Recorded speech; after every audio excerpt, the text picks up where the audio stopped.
Hoje é o nosso terceiro episódio da primeira temporada dessa série que eu estou chamando de 4 Olhares, que é uma série que nos permite ver os 4 evangelhos contados por Mateus, Marcos, Lucas e João acerca da vida de Jesus, suas palavras e suas obras. E nessa primeira temporada que eu estou chamando de Princípios, nós tivemos o primeiro episódio, que é o Evangelho de Marcos, que nos permitiu ver como ele é objetivo e direto na apresentação da pessoa de Jesus, daquilo que ele fez, daquilo que ele falou. Marcos simplesmente começa no capítulo 1, verso 1, princípio do Evangelho de Jesus Cristo, Filho de Deus. E a partir daí, em poucos versículos, ele já vai desenrolando uma série de atividades e de ações ministeriais de Jesus, antecedidas apenas pelo aparecimento rápido de João Batista, do batismo de Jesus, da tentação e assim por diante. Mateus, por outro lado, que é o primeiro na série, na maneira como a Bíblia hoje se apresenta, mas certamente não é o primeiro a ser escrito. O primeiro foi Marcos, acerca de quem eu já falei. Tem um foco em contar os ancestrais de Jesus, daí porque ele é aquele que começa com a genealogia, particularmente do lado de José, que não era o pai de Jesus, obviamente. Jesus é filho de Maria, mas não é filho de José, mas socialmente e legalmente era ele que diante da sociedade representava aquela figura paterna para a sociedade, daí porque alguns diziam, não é este o filho de José, Maria e assim por diante, e que precisava, para que fosse claramente definida que Jesus era filho de Davi, o rei de Israel, aquele a quem tinha sido dado a promessa de que nunca faltaria um filho, um descendente no trono de Israel, e de onde viria o Messias. Foi necessário então que Mateus traçasse a linha genealógica que foi até Davi e que foi também até Abraão. Hoje nós vamos ter o terceiro episódio, e que eu estou chamando de o Verbo de Deus. E é curioso, porque talvez você esperava que eu fosse na sequência e hoje eu expusesse o início do Evangelho de Lucas. Mas, na verdade, esses 3 primeiros evangelhos, Mateus, Marcos e Lucas, que nós chamamos de evangelhos sinóticos, porque eles têm uma visão convergente, mais ou menos convergente nos relatos que eles fazem, obviamente destoam no sentido de serem diferentes nessa visão convergente do Evangelho de João, que é o texto que nós vamos hoje expor. Mas da mesma maneira eu posso também, como vou fazer agora, depois de ter traçado uma linha genealógica de Mateus, mostrando os ancestrais de Jesus, agora traçar a ancestralidade divina de Jesus, se assim poderíamos chamar. Ou seja, se em Mateus ficou demonstrado que Jesus era 100% homem, filho de Davi, filho de Abraão, nesse de hoje, no episódio O Verbo de Deus, nós queremos traçar a origem das origens de Jesus. E isso me faz lembrar aquela pergunta infantil que toda criança faz, que eu fiz, você fez, nossos filhos fizeram, uma daquelas perguntas que nos colocam numa sinuca de bico, como se chama. Quando o pai ouve da criança, pai, ou a mãe, quando foi que tudo começou? A curiosidade para saber quando tudo começou é talvez uma das perguntas infantis mais comuns, e todo pai e mãe em algum momento precisa responder. Pois bem, nesse episódio nós queremos ir atrás de um princípio, do princípio mais inicial, se assim pudéssemos chamar, da figura e da pessoa de Jesus. Se você prestou atenção, a palavra princípio é a única palavra que se repete em Mateus, em Marcos, em Lucas e em João. Por isso a série começa com essa temporada Princípios. Marcos, como eu disse, responde que começa com João Batista Jesus já adulto, sendo batizado, tentado no deserto e começando o seu ministério. Mateus, como eu falei, começa com os ancestrais de Jesus. Lucas, como veremos no próximo domingo, leva em conta uma série de relatos e faz uma exposição bastante sistematizada da pessoa de Jesus. Mas o quarto evangelho, que é o Evangelho de João, que é escrito por um dos mais íntimos apóstolos de Jesus, é aquele que tem um olhar diferente, aquele que, mesmo tendo sido igualmente inspirado pelo Espírito Santo como os demais, vai literalmente ao princípio dos princípios, antes de haver o tempo, antes de haver a história, quando só havia Deus e nada mais visível ou invisível havia sido criado. Exatamente aquilo que eu chamo de o princípio dos princípios, o começo dos começos, aquela explicação que toda criança gostaria de ter quando faz a pergunta: quando foi que tudo começou? E para em busca de esses princípios, ou o princípio dos princípios, eu lhe convido a ler o Evangelho de João, no capítulo 1, e nós vamos ler do versículo 1 ao versículo 5, apenas para a gente ter um contexto, embora a ênfase nossa vai ser nos primeiros versículos. Então, se você puder aí onde você estiver, acessar a sua Bíblia, mantê-la aberta, se for em papel, ou acessível, se for no celular, por favor, abra então em João capítulo 1, verso 1 a 5, porque assim diz a palavra de Deus. Nós estamos falando sobre o verbo de Deus, o princípio dos princípios. Esse é o terceiro episódio dessa primeira temporada da nossa série 4 Olhares. Diz assim a palavra de Deus: no princípio era o verbo, e o verbo estava com Deus, e o verbo era Deus. Ele estava no princípio com Deus. Todas as coisas foram feitas por intermédio dele, e sem ele nada do que foi feito se fez. A vida estava nele, e a vida era a luz dos homens. A luz resplandece nas trevas, e as trevas não prevaleceram contra ela.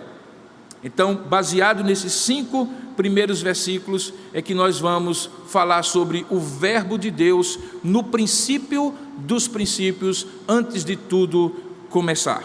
Como eu falei, o Evangelho de João, apesar de ser o 4º livro na ordem das nossas Bíblias, foi muito provavelmente um dos últimos a ser escrito no Novo Testamento. A ênfase do seu conteúdo, a gente vai expor isso em breve, é nitidamente o desejo do escritor João, apóstolo de Jesus, de provar que Jesus é Deus e não apenas um homem. Um dos comentaristas mais conhecidos, Hendricks, diz que os evangelhos sinóticos indicam que o homem Jesus, o profeta de Nazaré, é Messias, o Filho de Deus. O 4º evangelho, diferentemente desses 3 primeiros, ensina que o Filho de Deus se encarnou, e que essas 2 histórias, ou essas 2 ideias, combinam-se nos 4 evangelhos de modo muito gracioso. O autor desse evangelho nos conta que, nos dias do imperador Tibério e do tetrarca Herodes Antipas, havia na terra da Palestina um judeu chamado Jesus. É assim que João, no capítulo 4, verso 9, designa Jesus. Na literatura de João, naquilo que ele escreve, ele reivindica que esse homem chamou para si a propriedade legítima de todas as coisas. Ele disse ser o pão da vida, a água viva, o bom pastor que dá sua vida por suas ovelhas, aquele que ressuscitará os mortos no último dia. Ele diz ser o próprio Messias, o caminho para Deus, o próprio objeto de fé e de adoração, uma pessoa divina de forma tão completa e abrangente que ele chega a dizer no capítulo 10, verso 30, eu e o Pai somos um. Como eu costumo dizer, ouvir isto de alguém me leva inexoravelmente a 3 opções. Ou eu vou achar que essa pessoa é completamente lunática, porque está querendo ser uma coisa que obviamente é impossível que ela seja. Mais impossível do que ela dizer que é Napoleão Bonaparte é ela dizer que é Deus. Então eu considero esse sujeito louco, ou eu considero esse sujeito um enganador, que está fingindo ser o que não é, alguém que finge dizer algo verdadeiro, mas na verdade não é. Ou em último lugar, eu tenho que admitir que ele é o que ele realmente diz ser. Se tempo eu houvesse, eu iria mostrar que ele nem pode ser considerado um lunático, nem pode ser considerado um enganador, porque toda a coerência de vida das suas palavras com as suas obras, aquilo que ele diz com aquilo que ele faz, os princípios morais e éticos que ele ensina, tudo aquilo que ele viveu e deixou, e o poder da influência dele em 2000 anos da história, prova que ninguém poderia ser um lunático, ou um enganador, e fazer aquilo que Jesus fez, ser aquilo que Jesus foi e é, e transformar a feição da humanidade como ele fez.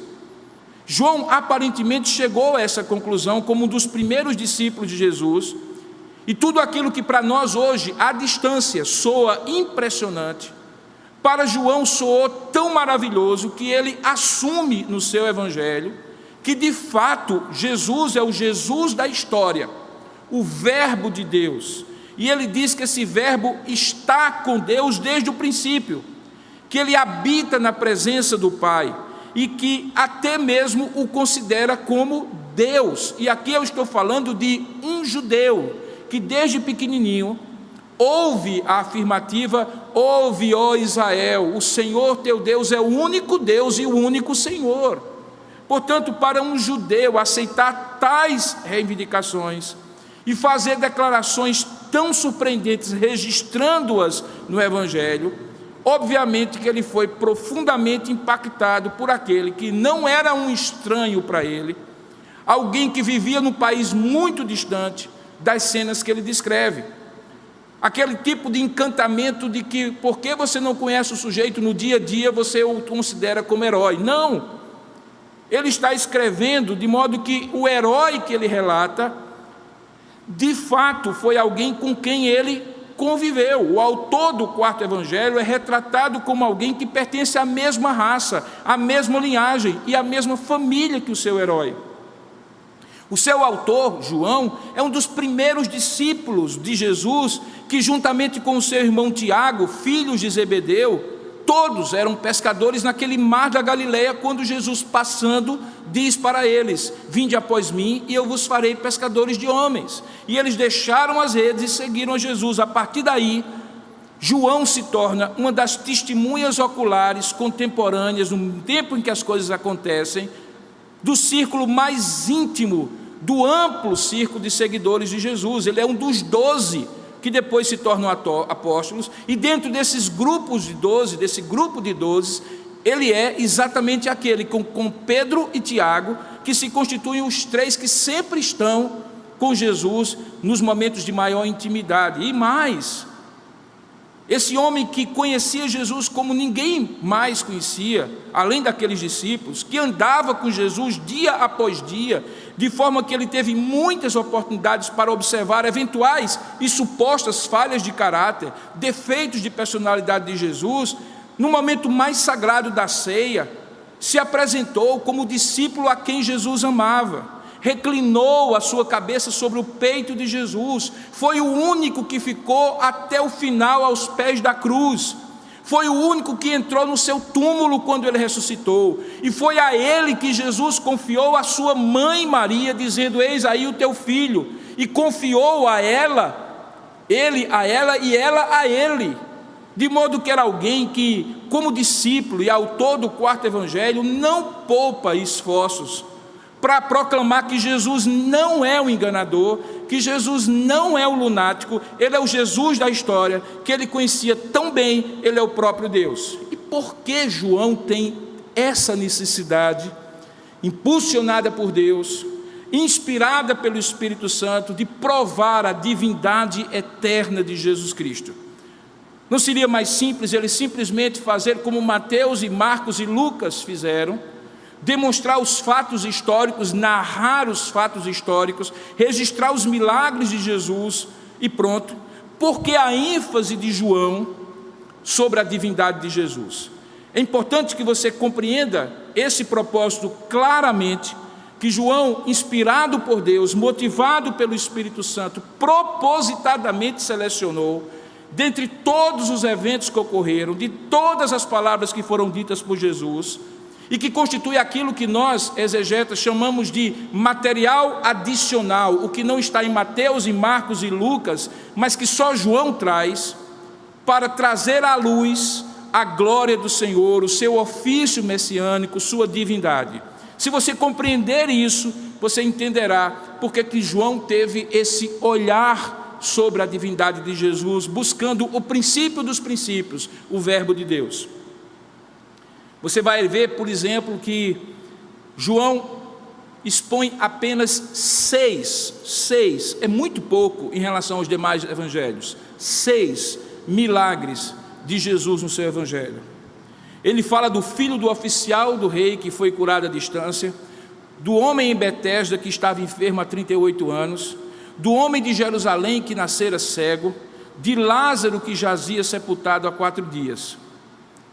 João também é o único que fala do casamento de Caná, da conversa com Nicodemos, da conversa com a mulher samaritana, da cura daquele homem em Betesda, da alimentação dos 5.000 e o discurso que se segue, sobre a água viva na festa dos tabernáculos, quando Jesus diz que se alguém tem sede, venha a mim e beba, e quem crê em mim, como diz as escrituras, do seu interior fluirão rios de água viva. Ele é o único que discursa sobre ser semente de Abraão. Ele é o homem único que retrata a cura daquele homem nascido cego. Ele é o único que se chama de bom pastor, e o evangelho de João é o único que registra isso. É ele que fala da ressurreição de Lázaro. Ele é o único que é retratado como aquele que lava os pés dos discípulos. João é o único que registra os discursos do cenáculo, de capítulo 13 ao capítulo 17, inclusive a oração sacerdotal. E é lá no capítulo 14 que ele diz: eu sou o caminho, a verdade e a vida, e ninguém pode vir senão por mim. E diz mais: esta é a vida eterna, na oração sacerdotal, que te conheçam a ti, Jesus orando a Deus, o único Deus verdadeiro, e aquele a quem enviaste, Jesus Cristo. Observe que todo esse material é usado propositadamente por João para provar a divindade de Jesus Cristo. Em cada uma dessas histórias que só tem João, você vai encontrar um versículo, um ensinamento de Jesus que aponta para a sua divindade. Jesus afirmando que Ele é Deus, e afirmando que Ele é Deus não como lunático, não como louco, não como enganador, mas como alguém com a coerência de ver as suas palavras concretizadas nos seus atos, milagres e prodígios, e nos seus discursos, que demonstram que de fato Ele dizia aquilo que Ele realmente era. Essa é a grande razão para João começar o seu evangelho de maneira como iniciou, enfatizando o verbo de Deus. Mas havia uma razão externa para isso. É que naquela época havia uma grande heresia que se espalhara em várias manifestações religiosas e filosóficas, chamada gnosticismo.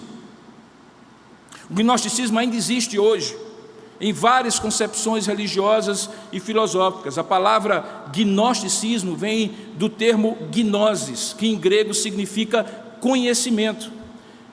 A ideia de gnosticismo é a defesa que a salvação vem pelo um conhecimento profundo e místico de certos mistérios herméticos, fechados para a maioria, e só acessível a alguns iluminados justamente pelo logos, pela sabedoria, pela palavra, pelo verbo, exatamente a mesma palavra que João usa aqui no início do seu evangelho.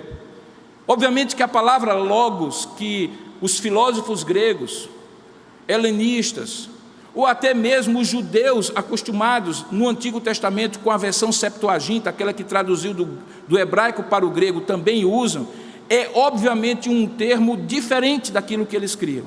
Quando Jesus usa o termo, ou quando João usa o termo logos, quando diz o verbo, a tradução da palavra logos é o verbo ou a palavra, ele está procurando propositadamente redefinir, ressignificar para aqueles leitores gregos ou judeus, e a fim de persuadi-los de que esse logos, essa palavra, que gregos e judeus tinham um significado um pouco difuso, tinha se tornado carne e habitado entre nós, e se encarnado em Jesus, o Cristo, o Messias. Nesse sentido, João faz algo semelhante àquilo que o apóstolo Paulo faz em Atos 17. Lembra? Quando ele chega naquele Areópago, aquela praça, onde ele via várias estátuas de vários deuses do panteão grego, e havia uma coluna e sobre a coluna nada, e a inscrição ao Deus desconhecido. E a partir dessa ideia de que eles adoravam alguém que eles nem sequer conheciam, mas supunham que existisse, Paulo apresenta a verdade de que esse Deus desconhecido é o próprio Jesus. Aqui, João diz: vocês sabem essas ideias todas que vocês têm sobre o Logos, pois eu vou lhes dizer. Elas precisam ser melhor calibradas, elas precisam ser ressignificadas, redefinidas, porque o Logos mesmo estava no princípio com Deus, era Deus, todas as coisas foram feitas por Ele, nada do que foi feito se fez, e o Verbo se tornou carne e habitou entre nós, e vimos a sua glória, glória como do unigênito do Pai. Os gregos tinham uma ideia de que o Logos era o agente ativo de Deus, o princípio que criou e estabilizou o universo, que colocou ordem no universo que havia sido conhecido.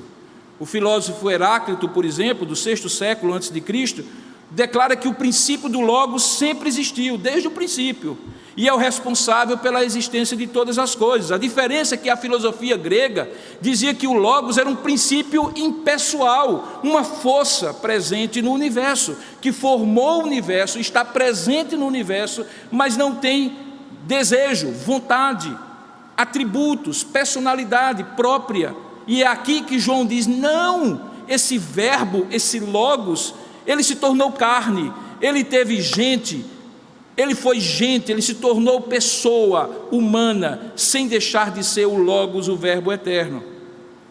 Então o que João vai querer mostrar é que esse Logos, de fato, estava desde o princípio, ele afirma isso, mas ele era o próprio Criador pessoal, envolvido na criação de todas as coisas, e encarnado na pessoa de Jesus. Se você vai a Gênesis capítulo 1, novamente nós vamos ver as semelhanças do início dos evangelhos com o início de toda a Bíblia, em todas as coisas. Lá diz assim: no princípio eram os céus e a terra, porém era vazia e sem forma, e disse Deus, a palavra foi dita, haja luz, e houve luz. Obviamente que diz também que o Espírito de Deus pairava por sobre o abismo escuro da criação primeira, antes mesmo dela passar a existir. Então o que Jesus está querendo, ou o que João está querendo demonstrar aqui, é que há uma diferença entre esse Deus pessoal e aquela filosofia helenista, grega, de que ele é uma força impessoal. Ora, isso tem uma relevância tremenda, porque hoje, em pleno século 21, é comum as pessoas dizerem assim: não, eu creio que Deus está em tudo, eu creio que Deus é essa força que está no universo. Quando você pergunta quem é Deus, Deus é tudo.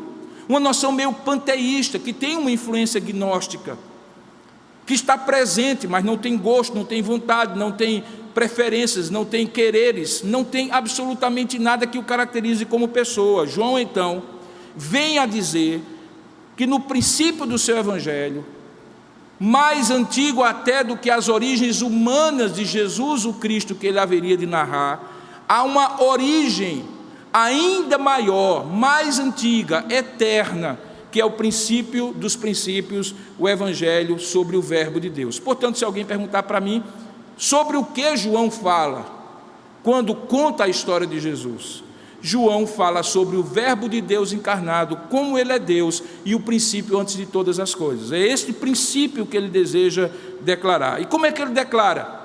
Como é que João diz isso? Volte ao texto agora, porque fica muito claro, muito mais claro quando você pode ler. Veja, a primeira coisa que ele diz é que o Verbo é eterno.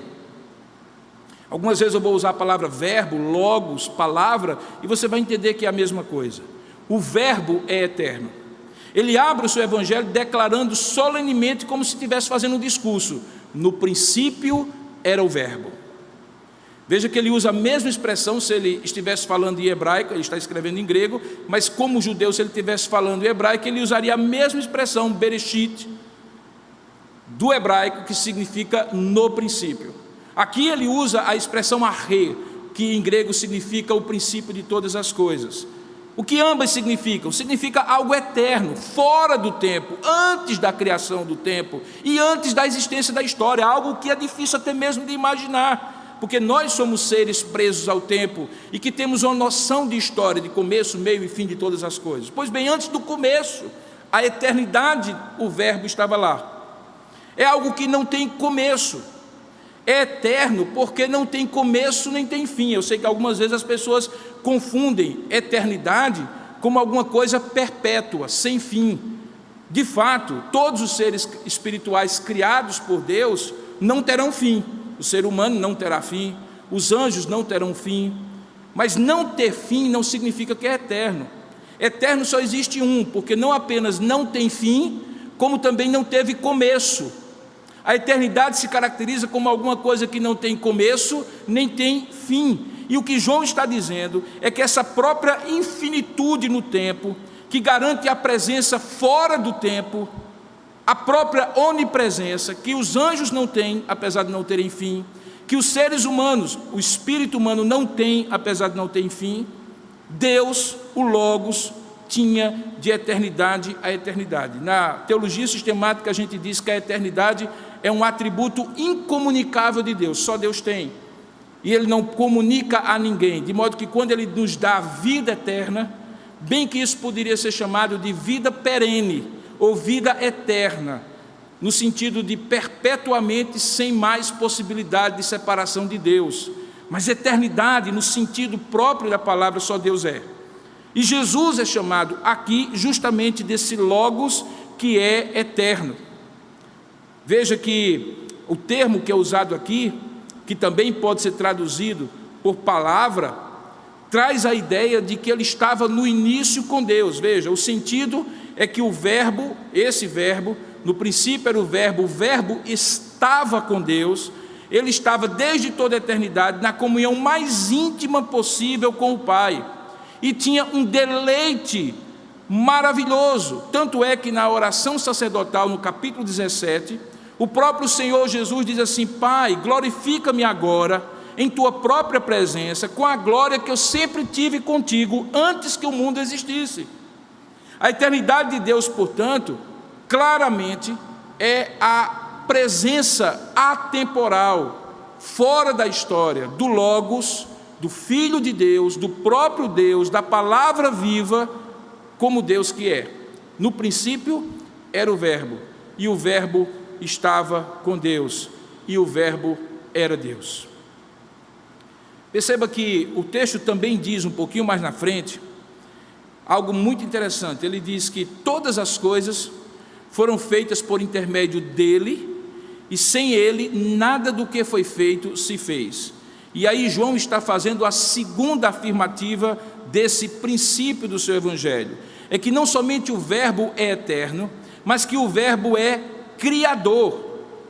Ele diz que o verbo é eterno, que o verbo é Deus e que o verbo é criador. E ao dizer que o verbo é criador, ele vai ao centro daquilo que ele queria redefinir. Porque o logos grego não era criador. O logos grego, da filosofia grega, era apenas um agente mandado pelo Criador para fazer todas as coisas existirem e para manter todas as coisas. Aqui ele está dizendo mais. Ele está dizendo que o Logos é o próprio Deus Criador. Ele criou todas as coisas, diz o texto, foram feitas por intermédio dele, e sem ele nada do que foi feito se fez. A lógica de João é que não se pode falar de um Logos como a primeira criatura criada, como os testemunhos de Jeová ensinam. Alguns pensam que eles são cristãos no sentido de eles terem a Bíblia e falarem de Jesus Cristo, mas para os testemunhos de Jeová, Jesus Cristo não é Deus. Ele é o primeiro que foi criado por Deus como agente da criação, a partir do qual todas as outras coisas foram criadas. Mas João está dizendo aqui que não, que todas as coisas foram feitas por intermédio dele, sem ele nada do que foi feito se fez. Ele está ecoando a afirmativa do Salmo 33, verso 6, quando diz que os céus, por sua palavra, e a palavra que é Logos, verbo, se fizeram, e pelo sopro da sua boca, o exército deles. Aqui João está ecoando aquilo que vai ser dito, ou que já tinha sido dito, dependendo do tempo em que um livro e outro foram escritos, quando Paulo, escrevendo aos Colossenses, no capítulo 1, verso 15 a 17, diz assim, falando de Jesus, deste Logos: ele é a imagem do Deus invisível, o primeiro, além de toda a criação, antes de toda a criação, pois nele foram criadas todas as coisas, nos céus e sobre a terra, as visíveis e as invisíveis, sejam tronos, sejam soberanias, quer principados, quer potestades. E veja o que Paulo diz, repetindo João: tudo foi criado por meio dele e para ele. Ele é antes de todas as coisas e nele tudo subsiste. O escritor aos Hebreus vai dizer também que pela palavra de Deus, esse verbo, esse logos, ele sustenta todas as coisas pela palavra do seu poder. Perceba que o que ele está dizendo aqui é que o verbo não apenas estava na eternidade por ser eterno, não estava apenas com o Deus, porque ele também era Deus, mas ele não apenas é eterno e é Deus, mas ele é criador tanto quanto Deus é criador, porque ele mesmo é Deus, o Pai, o Filho e o Espírito Santo. Há um momento que é bem interessante desse texto, porque João aparentemente pinça um dos atributos desse logos, que é o fato dele ser luz, para explicar como isso acontece. Quais são as implicações dessas três primeiras afirmativas que ele fez? E as três primeiras afirmativas, recapitulando, é que o verbo é eterno, que o verbo é Deus e que o verbo é criador. Ele então faz uma espécie de aposto, um parêntese no texto, quando ele diz assim, olha só o texto, ele diz assim: a vida estava nele, e a vida era a luz dos homens, a luz resplandece nas trevas, e as trevas não prevaleceram, ou não absolveram, como seria a melhor interpretação do texto, não absolveram ela, ou não prevaleceram contra ela. Alguém poderia perguntar, mas espera aí, não estou entendendo. Até agora ele estava focando sobre o verbo, dizendo que o verbo era eterno, que o verbo é criador e que o verbo é Deus. Onde entra a vida e a luz aqui? Bom, aí você agora vai entender. Lembra do que eu falei sobre o gnosticismo? O gnosticismo dizia que esse conhecimento que permitia uma vida plena, a vida do Logos, a vida que o Logos havia trazido, criado como instrumento divino, mesmo não sendo Deus, mesmo sendo apenas uma força impessoal, esse conhecimento era um conhecimento restrito aos iluminados, àqueles que tinham recebido a luz. Essa é a razão porque João, que está focando no contraponto a essa heresia chamada gnóstica, e demonstrando a deidade, a divindade do Logos, e como ele se encarnou na pessoa de Jesus, e portanto Jesus é esse Logos encarnado, então é importante para ele trazer agora essa ideia de luz e vida, porque a ideia de luz e vida é uma ideia que os gnósticos defendiam como sendo as verdades espirituais mais profundas, como eu falei, acessível apenas a alguns iluminados, que teriam um conhecimento misterioso e profundo. João aqui afirma que não apenas a luz do conhecimento, mas a própria vida eterna era acessível a todos os homens pela encarnação do Logos em Cristo, sem exceção. Por isso ele diz, a vida estava nele, e a vida era a luz dos homens, acessível a todos os homens. A luz resplandecia nas trevas e poderia ser vista por qualquer homem. O fato é que as trevas não prevaleceram e não absorveram essa luz. Então, a luz do Logos de João, do verbo de Deus, não era apenas uma luz que esclarecia, era uma luz que vivificava o ser humano. Por isso que vida e luz aqui são usados frequentemente no Evangelho de João. É o Evangelho que mais fala de vida e o Evangelho que mais fala de luz, porque ele está tentando provar que aquela luz da iluminação gnóstica, na verdade é Jesus, aquele que se fez carne, o Logos eterno, Filho de Deus, Deus Criador eterno, e que ele não apenas alumia ou ilumina a mente das pessoas para compreender mistérios profundos, mas ele vivifica as pessoas quando a luz se manifesta. Veja que ele diz assim, e essa vida era a luz dos homens. Então, quando a vida no pensamento de João, inspirado pelo Espírito Santo, se manifesta, ela é chamada de luz, porque resplandecer é uma característica da luz. Fica muito claro na criação que havia trevas sobre a face do abismo. E quando é que Deus começa a criar a vida? Quando Ele cria a luz. A luz é a expressão da vida. E nós sabemos que, ainda que não tenhamos como limitar o sentido da luz apenas a isso, verdade, amor e vida, mas o fato é que nós estamos falando dos atributos de Deus, e os atributos de Deus vivificam, iluminam. O texto diz que a luz brilha nas trevas, a luz ilumina a todo homem, é acessível, perceptível. No entanto, essa luz que produz vida, produz oposição. João faz isso várias vezes no Evangelho. Quando Jesus ensina algo, ilumina algo, abre o entendimento das pessoas com o seu ensinamento, um ensinamento que produz vida, mas há uma rejeição, até mesmo dos religiosos judeus, que não querem ter a sua luz, a sua mente aberta, que preferem resistir à luz, à apropriação da luz. Perceba que é frequente João, no restante do Evangelho, quando nós formos expondo futuramente, designar essa ação reveladora e salvadora de Cristo com esse simbolismo da luz. Por exemplo, lá no capítulo 7, a partir do verso 10 até o capítulo 8, ali por volta do verso 20, o que João relata acontece na chamada festa dos tabernáculos, uma das principais festas dos judeus. Por falar nisso, João é aquele que registra a maior quantidade de festas religiosas que Jesus participou e nas quais Jesus proferiu as suas verdades. Então, naquela festa dos tabernáculos, naquele lugar que era ali a área do templo, havia 4 enormes candelabros com lâmpadas de azeite. Nessa ocasião é quando Jesus, no capítulo 8, verso 12, diz assim: eu é que sou a luz do mundo. Eu é que sou a luz do mundo. Quem me segue não andará nas trevas. E aí a segunda parte da afirmativa dele parece sem sentido, porque ele diz: pelo contrário, terá a luz da vida. Portanto, para João, a luz do entendimento não é uma luz estéril, como do gnosticismo. Ok, você era iluminado, e daí?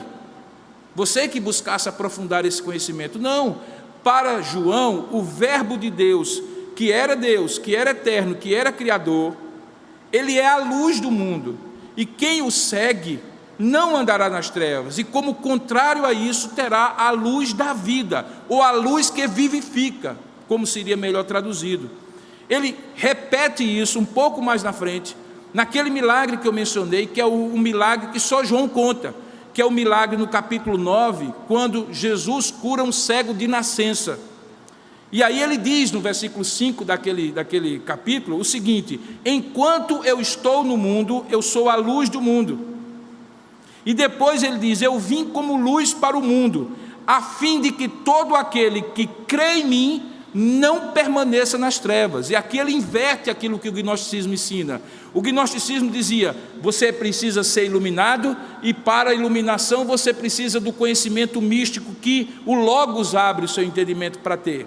Jesus diz: não, primeiro você precisa confiar, e o conhecimento é apenas a verdade da luz que você precisa, e a partir da confiança você não permanecerá mais nas trevas, você conhecerá todas as coisas. Por falar nisso, por falar no milagre do cego de nascença, que apenas João recorda, ele conta outros 5 milagres, como eu falei, e em todos esses milagres há um certo padrão. Ele conta o milagre, registra o discurso de Jesus que ele faz depois do milagre, ou às vezes ele faz o discurso e depois faz o milagre, e em todos eles a ideia é revelar que aquele milagre e aquele discurso apontam para Jesus como Deus.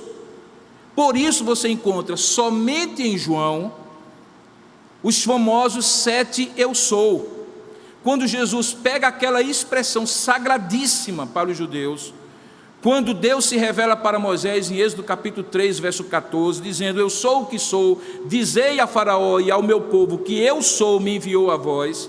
E essa palavra eu sou é a própria origem da palavra Deus, Jeová, Yahvé. E ele pega essa palavra que só Deus tinha direito de usar, porque só Deus era Deus, e sempre foi Deus na eternidade, toda a eternidade, e Ele te chama para si e diz: eu sou a luz do mundo, eu sou o pão da vida, eu sou o bom pastor, eu sou a porta, eu sou a ressurreição e a vida, eu sou o caminho. E tudo isso apontando para o fato de que ou ele era um lunático, de que se fazia igual a Deus, ou era um enganador, que tentava enganar os outros dizendo que era Deus, ou ele de fato era Deus. E dentro desse diapasão de 3 opções, fica claro que João quer argumentar e mostrar que ele era Deus. Essa inclusive é a razão porque todas as vezes que os judeus entravam em conflito com Jesus, qual era a grande acusação que era feita a Jesus? Que ele se fazia igual a Deus. Porque fica muito claro em João que é exatamente isso que João quer promover e provar. Portanto, no princípio de todas as coisas que João conta, João quer provar, e por isso ele declara que Jesus, o verbo que se fez carne, ele vai dizer isso no versículo 14, é Deus, o Logos que estava no princípio com Deus, ele é eterno como Deus é, ele é criador como Deus é, e ele traz vida e luz para o conhecimento salvífico, salvador do homem. Por isso João é especial dentre os evangelhos, porque ele enfatiza essa divindade mais do que qualquer outra narrativa dos evangelhos. Alguns judeus, e eu estou chegando ao final da minha mensagem, podiam até conhecer as profecias sobre o Messias. Podiam, apesar de conhecer, não entender como aquele filho de Maria ali de Nazaré, que havia nascido em Belém, na parte sul, mas que havia sido criado no norte, em Nazaré, poderia ser o libertador tão poderoso e tão esperado. Eles podiam não fazer a conexão entre as promessas e profecias que eles tinham, a ideia que eles tinham do Messias e quem Jesus era. Alguns gentios que seguiam homens sábios ou homens poderosos não entenderam como aquele filho do homem poderia ser sábio, poderoso e tão amoroso ao mesmo tempo como Marcos registra que ele era. Mas o maior ponto de inflexão que separa homens de homens é se, como João tenta provar, os homens compreenderão a divindade de Jesus Cristo, confiarão a Ele suas vidas e o seguirão como seus discípulos em meio a uma grande maioria que, por amor às trevas, não é beneficiada pela luz, o verbo que se fez carne. Porque, sabe, acreditar que Jesus é o libertador de um povo do qual você não faz parte, parece assemelhar Jesus a outros messias e a outros libertadores de povos e nações na história. Algo heróico, mas só para aqueles que tinham esperança de libertação e foram libertos dentro do seu povo. Seguir a filosofia de sábios, a projetos de conquistas dos poderosos e até princípios éticos de pacificadores também são opções atraentes como projetos de vida. Porém, a coisa pega quando um evangelista como João expõe que Jesus é Deus e a pessoa é confrontada com a ideia de que Jesus não é apenas um sábio líder religioso, um filósofo para ser seguido, um mártir para ser admirado, um Messias herói para libertar, mas ele é Deus, verbo de Deus, eterno como Deus é eterno, criador como Deus é criador, e ele se fez carne e habitou entre nós. Esse aqui é o ponto que separa as pessoas. Nas conversas que às vezes eu tenho no dia a dia, é fácil encontrar pessoas que admiram Jesus, como homem, como filósofo, como proponente de padrões éticos altíssimos, como uma figura inspiradora, como uma grande influência na história da humanidade.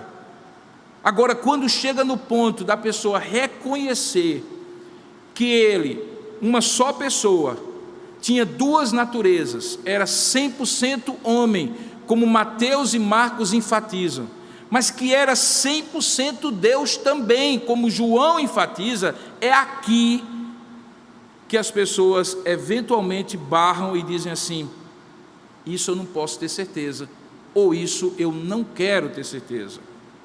Mas é exatamente isso que João afirma, porque depois de passar alguns versículos, ele chega no versículo 14, que eu já citei algumas vezes na mensagem, e aí linka a eternidade com a história, porque até então ele estava olhando para o princípio dos princípios, quando tudo começou, e havia afirmado que Jesus é Deus, é o Criador e é eterno, é a luz e a vida dos homens. Mas agora ele diz: e o Verbo, aquele Verbo eterno, Criador, Deus, luz e vida, se fez carne, habitou entre nós, cheio de graça e de verdade, e nós vimos, veja, a visão iluminada que os gnósticos diziam, João dizia, que a encarnação abriu os seus olhos, e ele viu, e ele com eles viram a glória do unigênito do Pai, do único Filho do Pai.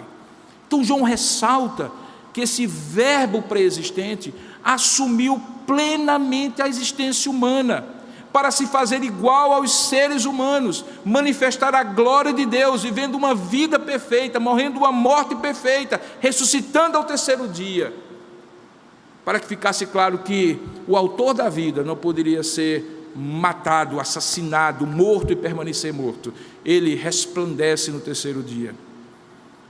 Paulo, escrevendo aos Filipenses, coloca isso de outra maneira. Ele diz assim: ele a si mesmo se esvaziou, assumindo a forma de servo, falando de Jesus, tornando-se em semelhança de homens, e reconhecido em figura humana, a si mesmo se humilhou, tornando-se obediente e até a morte e morte de cruz. Em outras palavras, Jesus fez Deus, o Deus invisível, se fazer visível. Esse foi o intuito do olhar do evangelista João ao narrar os seus fatos. Ele é o único, por exemplo, eu encerro com essa citação, que conta como um dos discípulos de Jesus, famoso por sua incredulidade, o chamado Tomé, aquele que precisa ver para crer, duvida que Jesus teria ressuscitado, e na presença dos outros discípulos que já tinham visto Jesus ressuscitado, é convidado pelo próprio Jesus a tocar nas chagas do seu corpo, e então só João registra o que Tomé, o incrédulo, teve que constatar com seus próprios olhos abertos pela evidência da ressurreição de Jesus. Ele exclama: Senhor meu e Deus meu.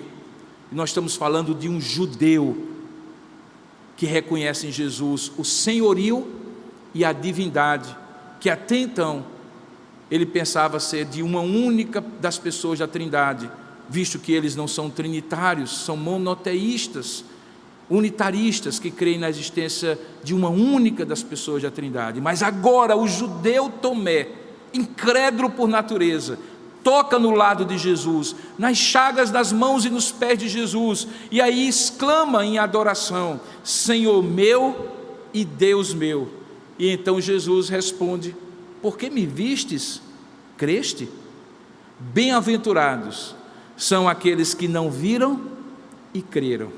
E aí João aproveita esse episódio final, que só ele conta nos evangelhos, e proclama a finalidade para a qual ele escreveu tudo aquilo que até então ele tinha escrito. Nós estamos falando do capítulo 20, final do capítulo 20, final praticamente do evangelho, e aí agora ele revela a quem estivesse lendo porque que ele começou no início falando do Verbo que é Deus, do Verbo eterno, do Verbo criador, luz e vida, e que se tornou carne e habitou entre nós.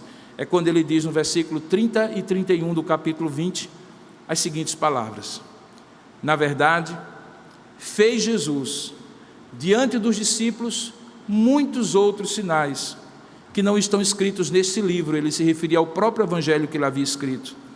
Estes, porém, que estão nesse livro, foram registrados com um propósito, para que creiais que Jesus é o Cristo, o Filho de Deus, e para que, crendo, tenhais vida em seu nome.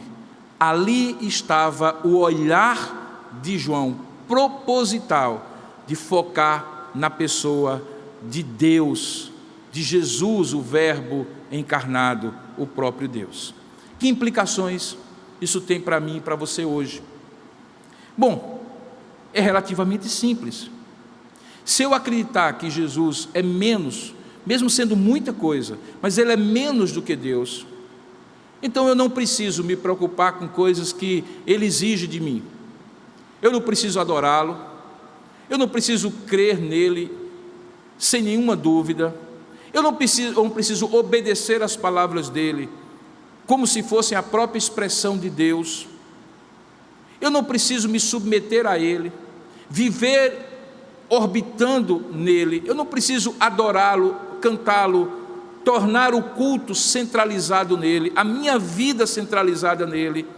Eu não preciso ser aquilo que eu sou, porque só faz sentido eu ser cristão, não porque eu sigo a um Cristo que é Messias, não porque eu sigo a um Cristo que é filósofo, não porque eu sigo a um Cristo que é um grande humanista pacificador.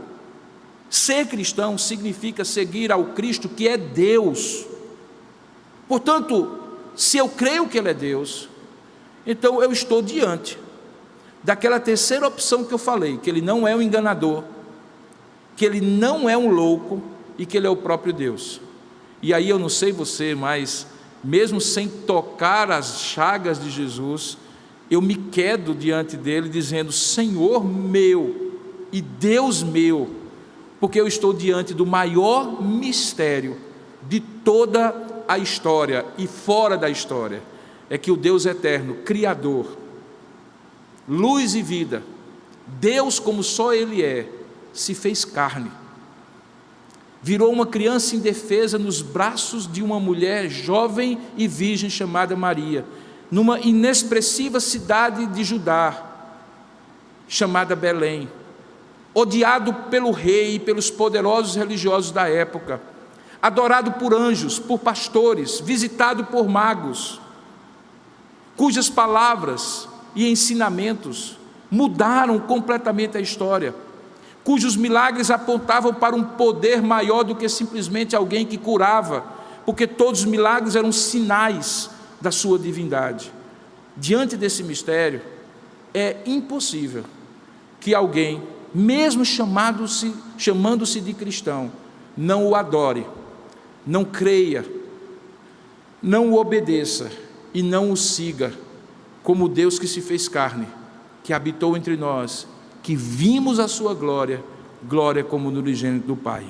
A vida muda quando nós absorvemos a ideia que João nos apresentou no seu olhar, que Jesus é Deus. E eu espero que seja exatamente isso, que você consiga compreender, iluminado por Deus pela sua palavra nessa noite. Você que é cristão e você que ainda não é, você que ainda não havia entendido que não dá para seguir a Jesus como apenas filósofo, apenas humanista e pacificador, apenas um profeta, e que você precisava conhecer como aquele que você segue ou deve seguir como Deus. Eu espero que essa seja a constatação que transforme a sua vida como transformou a minha, e que me faz devoto, não de uma ideia, de um logos, mas de um logos que se fez carne, se revelou como Deus pleno que é, e 100% homem, como Ele se encarnou para ser. Que Deus possa abençoá-lo e abrir o seu entendimento e transformar o seu coração, para que a semelhança de Tomé você diga: Senhor meu e Deus meu, diante de Jesus. Vamos orar juntos? Curva a sua cabeça onde você estiver agora e vamos pedir a Deus que esta palavra trate o seu coração, impacte a sua vida da maneira como só a palavra de Deus, desse Deus que se fez carne, pode fazer. Vamos orar juntos? Ó Deus amado e querido Pai, nesta hora nós rogamos que o Teu Espírito Santo, para além da minha capacidade que é tão limitada de expor verdades tão profundas, traga de fato convencimento e esclarecimento aos corações, mas não apenas para que eles saibam mais, mas que eles sejam persuadidos por esta palavra que se fez carne, o próprio Jesus, o Cristo. E ao serem persuadidos, se transformem em adoradores que adorem o Pai em espírito e em verdade. A discípulos que deixem tudo para se tornar discípulos e pescadores de homens. A pessoas transformadas, pouco importa se no fundo do poço existencial, como aquela mulher samaritana, ou nos lugares mais altos da religiosidade, como Nicodemos, assim como João relatou que Jesus, o Senhor, foi capaz de fazer disso tudo, deles todos, vidas transformadas, iluminadas e vivificadas pelo Verbo eterno encarnado em Jesus, assim aconteça também na vida de tantos que vão ouvir essa mensagem, que estão ouvindo e que haverão de ouvir ainda. E quanto àqueles que já creem dessa forma, que isso fique muito claro para eles, que é possível crer desta forma e viver de outra forma, que não seja para adorar-te, crer em ti, seguir-te e obedecer-te em todas as coisas. Porque tu não és um homem que enviaste, o teu filho Jesus não é um homem que tu enviaste, mas o teu único filho, que se tornou carne, que habitou entre nós, que é Deus, o Verbo eterno, Criador de todas as coisas. A Ele toda a honra e toda a glória, toda a nossa devoção, todo o nosso amor e obediência, hoje e por todo sempre. Nós oramos a Ti, justamente em nome dEle, porque sem Ele nada que existe foi feito, nem mesmo a nova vida que Ele fez em nós. Em nome e para a glória desse Jesus, o Verbo encarnado, que nós te oramos e te agradecemos. Amém.